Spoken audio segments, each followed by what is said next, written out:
Assalamualaikum warahmatullahi wabarakatuh.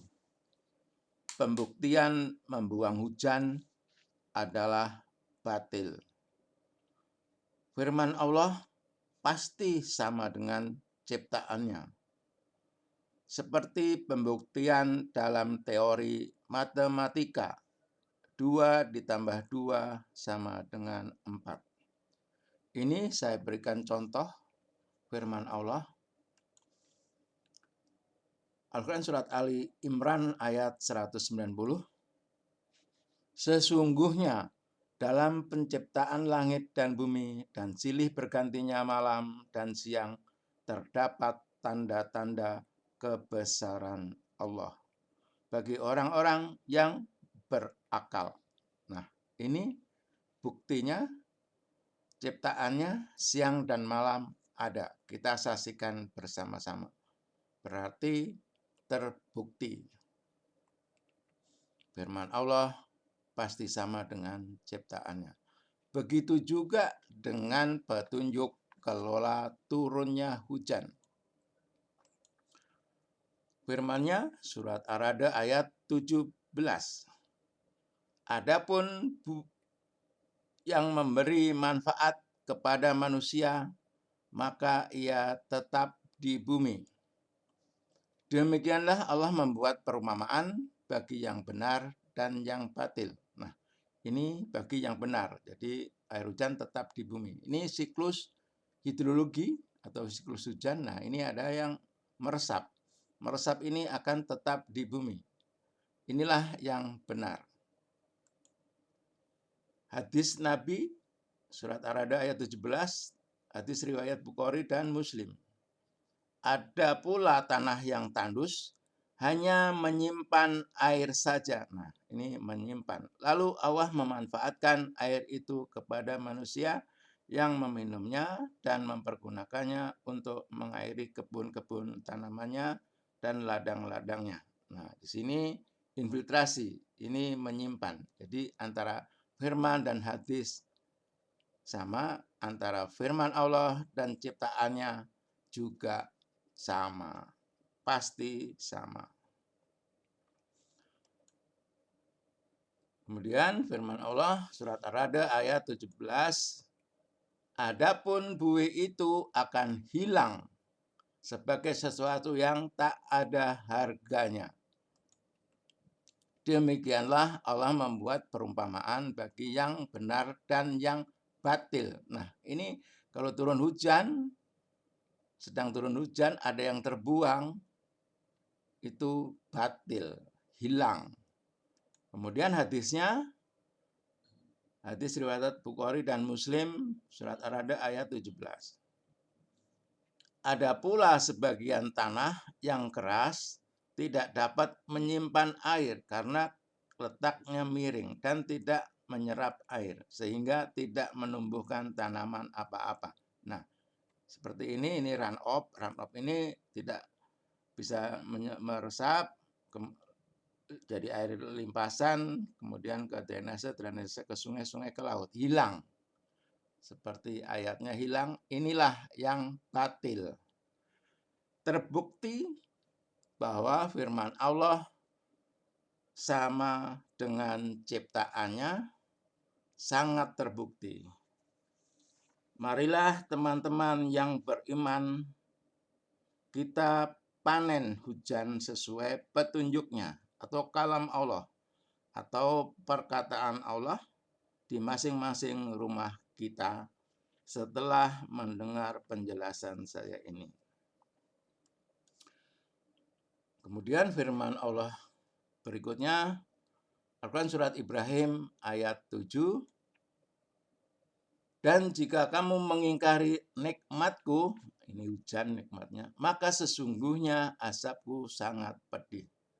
Nah, ini juga terbukti firman Allah sama dengan ciptaannya. Ini peristiwa alamnya begini, kalau kita ingkari, kita buang hujan itu, akhirnya mendapat musibah, yaitu banjir.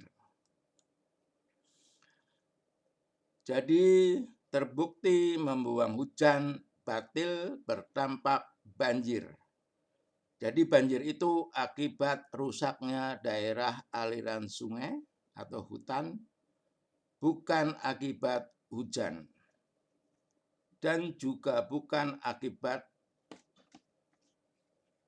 yang lainnya. Jadi banjir akibat mengingkari nikmat Allah SWT, yaitu membuang hujan. Semua itu akan dijelaskan oleh 3 ustadz sebagai berikut. Ini saya informasikan meningkatnya kejadian bencana di Indonesia, tren bencana banjir di Indonesia antara tahun 2002 hingga tahun 2020. Jadi ini khusus banjir 2002 86, terus meningkat sampai 2020 menjadi 1065. Jadi selama ini banjir ditangani dengan pengendalian banjir, tetapi penanganannya membuang hujan. Ini terbukti, sangat terbukti atau faktanya banjir meningkat. Karena hujan memang harus disimpan. Jadi solusi banjir itu menyimpan hujan dengan memperbaiki daerah aliran sungai. Inilah 3 ustadz yang menambah keyakinan tentang menyimpan hujan. Sendiri menyebut Rabbul Alamin. Allah mengutus seorang manusia pilihan untuk rahmatan lil alamin. Semuanya berhubungan dengan alam. Tetapi kadang-kadang kita sebagai umatnya lupa bagaimana mensyukuri tentang nikmat Allah yang memberikan alam demikian indah untuk kita. Seringkali kita kalau masuk ke masjid ada tulisan an-nadhafatu minal iman. Tapi begitu masuk ke WC-nya bau. Karpetnya nggak diganti-ganti. Bener gak? Bener gak? Sekalinya tahajud, alhamdulillah langsung hitam mukanya. Ternyata bukan karena rajin, karena kena pasir. An-nadhafatu minal iman jadi jargon ditulis, ternyata tidak dipraktekkan. Tadi kita lihat di dalam tayangan bahwa banyak orang kesulitan air bersih, banyak kekeringan, padahal Allah menciptakan air untuk manusia, tapi kita menganggap air itu tidak harus dijaga. Makanya air turun jadi bencana. Kalau sekarang ada banjir, maka orang teriak di TV One, ini banjir kiriman dari sono. Misalnya orang Jakarta, ini banjir kiriman dari Bogor. Padahal menurut saya mestinya dialog dengan air, ngobrol. Namanya dialog imajiner, tafakur. Hei air, kenapa engkau tidur di rumah aku? Banjir namanya itu. Nanti air menjawab, sebab rumahku dihabisi sama engkau. Terus rumahmu apa air? Rumah aku pohon, daun, dan akar. Ketika puncak di Bogor masih penuh dengan pohon-pohonan, gak ada yang mengganggu, aku tidak pernah turun ke Jakarta. Aku tinggal saja di rumahku di sono, gak turun karena rumahku mampu menampung aku. Tapi sekarang ketika aku turun, aku lihat rumahku tidak ada, yang ada villa-villa mewah ribuan. Aku tanya, rumah siapa ini? Rumah orang Jakarta, Pak. Mana yang punyanya? Seminggu sekali weekend doang. Makanya aku turun cari rumah kamu. Aku mau nebeng tidur rumah kamu. Begitu kalau air bisa ngomong. Kalau Bang Ebit GAD itu kan bercerita dengan lagunya. Boleh saya bernyanyi? Boleh. Oke, ini saya penceramah yang nyamar jadi penyanyi, gak tahu penyanyi yang nyamar jadi penceramah. Barangkali di sana ada jawabnya. Mengapa di tanahku terjadi bencana? Mungkin Tuhan mulai bosan melihat tingkah kita yang selalu salah dan bangga dengan dosa-dosa, atau alam mulai enggan bersahabat dengan kita.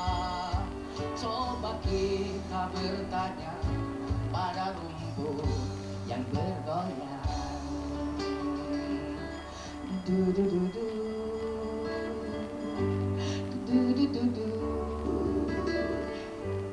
du-du-du-du, du-du-du-du. Itu air kalau ngomong, ini rumah rumahku dibabat, sakitnya di sini. Dibabat. Barangkali di sana jawabnya. Mengapa bencana datang? Mungkin Tuhan mulai bosan melihat tingkah kita yang selalu salah dan bangga dengan dosa-dosa. Apakah tidak merasa dosa membabat hutan? Aneh ya, dulu hutan dijaga oleh harimau aman. Kenapa sekarang hutan dijaga oleh manusia malah gundul? Allah mulai enggan bersahabat dengan kita. Makanya Allah berfirman, wala tufsidu fil ardi ba'da islahiha. Jangan engkau membuat kerusakan setelah aku menciptakan semuanya menjadi baik. Dilarang. Orang berbuat kerusakan itu dilarang. Yang namanya merusak. Sekarang kan orang pandai masuk ke hutan. Nebangnya rajin, nanamnya jarang. Benar. Kerusakan hutan konon 72% dari semua hutan Indonesia rusak. Hanya 32%, hanya 28% saja. Dan itu pun masih dipertanyakan. Hari ini kalau kita tidak menjadi manusia-manusia yang sesuai dengan penciptaannya, tujuan diciptakan manusia adalah khalifah. Salah satu tanggung jawab khalifah itu adalah mengatur, menata, menjaga, melestarikan. Barangkali kita sangat salah ketika Allah menciptakan kita sebagai khalifah, pemelihara, pengatur, penjaga, pelestari.